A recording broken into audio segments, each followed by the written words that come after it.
What up? T-Bob here. And Jake as well. And look at you. You done stumbled upon little OTB Saints, where we bring you all the latest black and gold coverage. Who are the Saints going to draft? Who's going to be their quarterback? What does the salary cap look like? All that information and more. Hope you enjoy it. Like, subscribe. CBS Sports came out, and they did their top 20 running backs in the NFL. And I'm looking at them like, okay, let's just see where AK ranks, right? Another 1,000-yard from scrimmage season for him last year. At 20, they got Jaylen Warren from the Steelers. You're like, okay, yeah, look, I see it. Warren's got some good analytics behind him. Not the biggest raw volume numbers, but like, you know, he seems like he could be one of the next big guys. They got Pacheco on there. Okay, yeah, sure.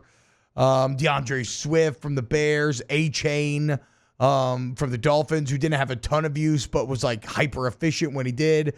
James Conner still on this list, Tony Pollard. And at this point, I'm kind of like, well, I mean, like, okay, wow, I didn't expect Kamara to be this high. We're up to 14. You got Kyron Williams, Kenneth Walker III from Seattle. Like, oh, okay, dude, is he maybe going to be like top 10? I mean, here's Raheem Mostert.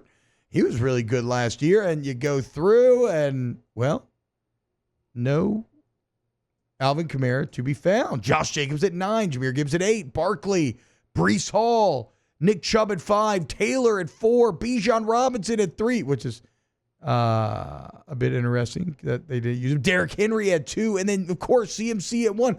No Alvin Kamara on the top 20 running backs in the NFL.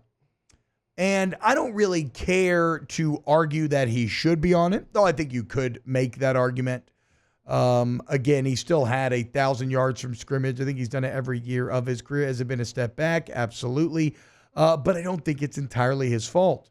It's kind of the great hope for the New Orleans Saints this year is that one of the reasons why they have struggled as of late is because they have not been put in the best positions to succeed. And again, I think that the O-line has really highlighted this in that they're maybe already not the best players, and then they're also being put in bad positions.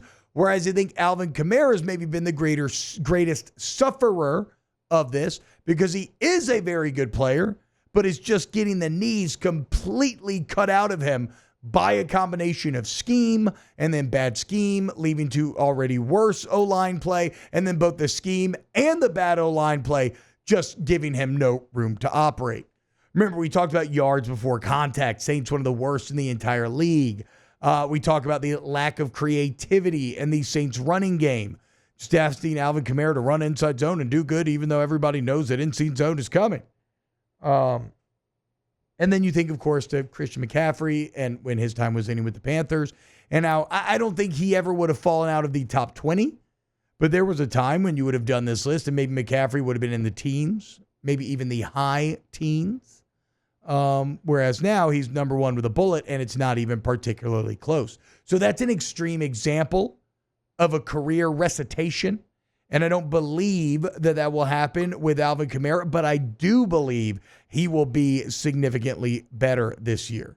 I think back to what Alvin Kamara told you in the media all of last season. This is a man who still is very talented, still works his ass off year-round, 24/7, to be available and be ready for the season. You look at just some of the practice clips, and he still looks like he has all of that quickness and that smoothness that defined him early on. But this is a man who last year was clearly displeased with the leadership, with the coaches. And he did a good job of kind of towing the line in terms of maybe sticking up for the locker room when he needed to, but not becoming too much of a distraction or causing too many waves.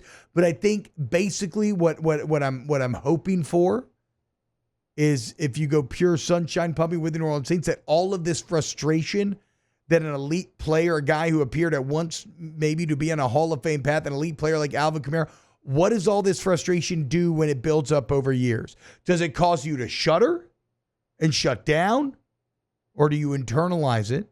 Does it become an engine from which you draw extra level motivation and which you seek to prove everybody wrong? Knowing Alvin Kamara, his competitive spirit, his work ethic, I think it's the latter. And I think for the first time in a few years, thanks to the Klint Kubiak change and what it will mean for the offensive line and the offensive line as a whole, there may be no bigger winner from the change than Alvin Kamara. By next year, he may find himself back on this list once again.